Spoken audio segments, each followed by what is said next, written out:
Okay, ladies and gentlemen, we are now calling ourselves to order. My name is Blair Taylor. It is a pleasure to be here. And by the way, you know when you have fancy speakers in front of you, because they get all these fancy introductions, you know, welcome to the stage, so-and-so. I just have to come up here and introduce myself to you. So I don't know what that means. I think the toughest introduction I ever had in my life was when I was at a conference and they said, we're going to do some really, really important and wonderful things today. But first we have Blair Taylor to speak to. So listen, I'm here. I'm excited. It's great to be here. I've had an opportunity to talk with some of you. How many people are excited to be here right now? I hope everybody. Ooh. Right topic, right time. I am the former chief community officer at Starbucks, where I worked for Howard Schultz for about 4.5 years and ran community affairs and government affairs and global HR for Starbucks, and then went on most recently and worked for President Obama, running the My Brother's Keeper Alliance as CEO. We can applaud for our former president. And I will tell you that in my career I've straddled between that for-profit and nonprofit world. And I want to spend just a couple of minutes with you today talking about some of the issues that we face and some of the opportunities that we face. And you know, quite frankly, is my slide projector working here? Or there we go, a world of opportunity. So I want to talk to you about the opportunities that we we collectively can embrace. And it's interesting because today I also know I've got very limited time up here. They're like, Blair tagged me on the way up. He said, just remember the 5 B's as you get up to the stage. Be brief, Blair, be brief. So I'm going to try to do that. I'm going to try not to bore you to tears like the story of the pastor who was at a war memorial with a little boy. And the little boy said, Pastor, what are all the names doing on this memorial? And the pastor said, oh, those are the names of the people who died in service. And the little boy looked at the pastor and said, was it 11:30 or 8:30? So I'm not gonna be boring. I'm gonna try to move quickly with you today. I want to spend a little bit of time setting the stage and the context, maybe for some of the other speakers who are going to come up, who I have the pleasure of introducing today as well. And we've got some great speakers. We all have about 10 minutes or so we're going to move quickly. I want to start at the bottom, which is starting with the troubling part of the story. And in the trouble is opportunity, right? And I think one of the biggest areas of opportunity that we have in this country, or things that are looming, is the national debt, which now looms at about $160,000 per taxpayer. This is an incredible number if you think about it. It's growing at about $1 million per minute. If you take out your phones for a second, if you got your cell phone, just for a moment, indulge me and type in usdebtclock.org. Just if you want to see something kind of amazing and how quickly the debt is growing, $1 million a minute, $60 million an hour, $1.4 billion a day. That means by tomorrow, we've accumulated as much debt as the annual budgets of Antigua, Grenada, and British Virgin Islands combined in one day. I say that not to necessarily sober up the room or anything, but because somebody's got to pay all this money back at some point. It is a significant issue, and one that I think we all need to be thinking about in terms of how we come about solving the problems of the future collectively and together. But that's not the only issue, right? Issues of our time, to me, create opportunities. And what I want to say as I talk quickly through some of these issues or opportunities is, I honestly believe we're living through one of the most incredible periods of time in the nation's history. And I think it's a time of opportunity and a time of challenge. And you see it across a litany of different areas. Obviously, the race issue, my former company, Starbucks, has wrestled with that. And I applaud Howard Schultz and the team for the response that they had so quickly in terms of training, closing down 8,000 stores and training staff. I thought that was well handled and well done. But there's a bigger issue there that's percolating below the surface in America, and sometimes we get exposed to it and sometimes we don't. through the mass media. And that is, issues of race are at a very, very tense moment across the country. And if you don't see that or haven't been exposed to it, you need to get out a little bit more, because it's right in our face, and it's something that we have to tackle in the 21st century.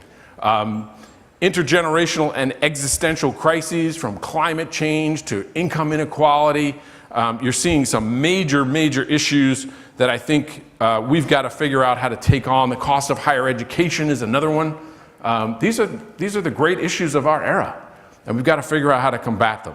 The federal government, I don't know how much time we have left, but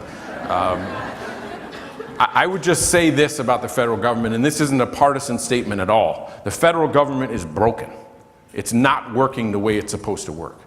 Some time ago, when I was a trustee from my undergrad at Amherst, we had a trustee group that did a tour of the Capitol, the nation's Capitol. And the guy who gave the tour was a 50-plus year historian. So he'd been in the nation's Capitol since 1962, the Kennedy administration. And this guy's walking with 17 or 18 of us through the nation's Capitol, and I'm at the front of the group, and I said, "Excuse me, sir, but what's the difference between the things you see in the nation's Capitol today and what we saw back in the 1960s?" The guy raises up and says, "Hold it, everybody stop. This guy asked me a question. He wants to know what the difference is between today and 1962. He said in the 1960s and 70s, even into the 80s, you know, you'd see the Democrats and Republicans arguing in the hallway, veins bulging in the neck. They'd be arguing about this and that, and then at the end of their argument, they'd go out and order a steak dinner and write a piece of legislation." He said somewhere in the 1980s and 90s and into the 2000s, that all changed.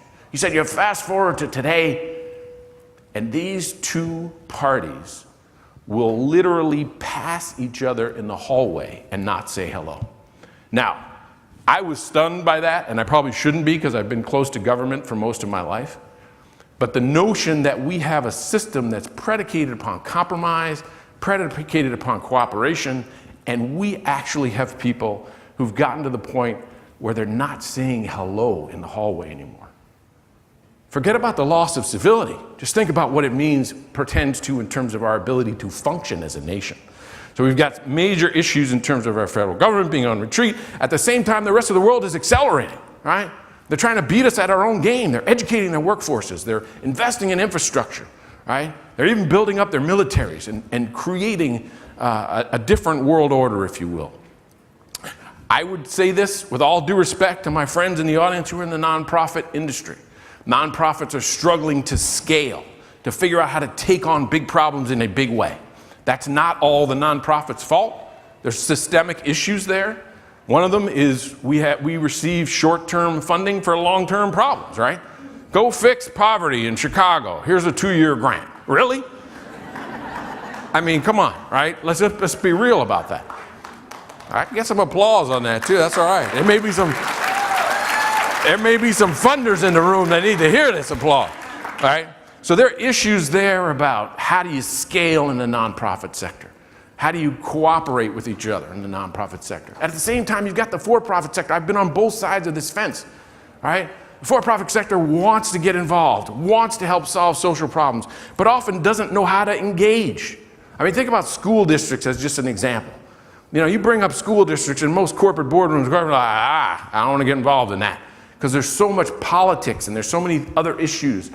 Not that they don't care about school children, they do. But how do you engage and how do you plug in? And how do you solve problems together? And so we have an era that's filled with opportunity. It's filled with opportunities, ripe for opportunity. But we've got to be bolder. We've got to come out of our foxholes. We've got to figure out how to do things together. Figure out how to innovate.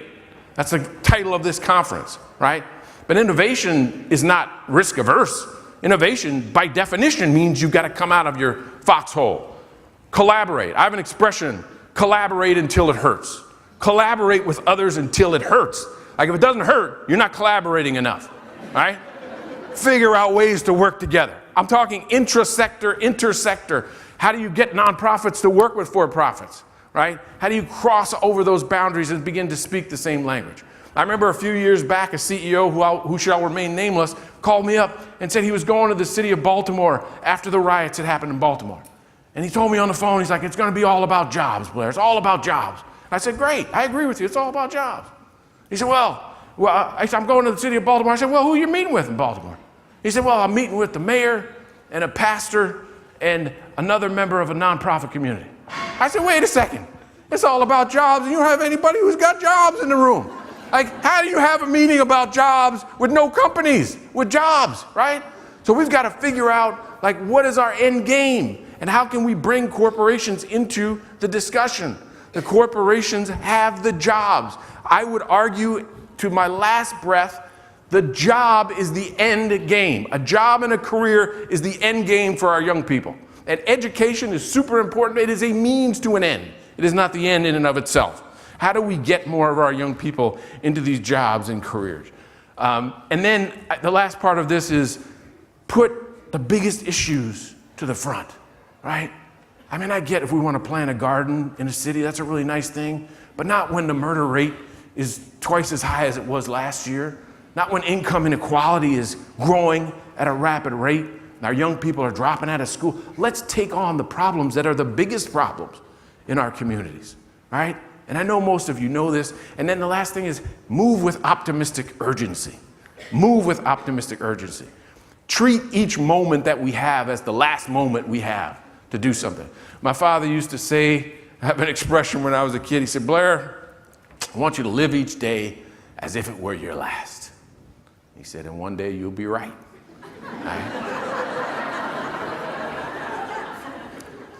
Dr. King put it in a way that I couldn't put it. He said, we are now faced with the fact that tomorrow is today. We're confronted with the fierce urgency of now. And I would say that those words from more than 40, 50 years plus ago, are coming back to us in every way, shape, and form. We have the wherewithal. We were just talking about this. We have the ability to solve these problems. They are not insurmountable. But we have to come together with a collective sense of urgency. And so with that, I want to end and just say it's a pleasure to be here. You will see me again, though, so you haven't gotten rid of me yet. I know some of you may be trying to figure out how to get this guy off the stage. I'm going to come back and introduce our speakers as they come up to the stage. And it gives me great pleasure to do that with our very first speaker, Sami Desai, who is a wonderful leader working with one foundation across industries to elevate entrepreneurs and redefine their role and impact as they look at the future of work. Please join me in welcoming Sami to the stage. She's the Director of Research at the Kauffman Foundation. Sami.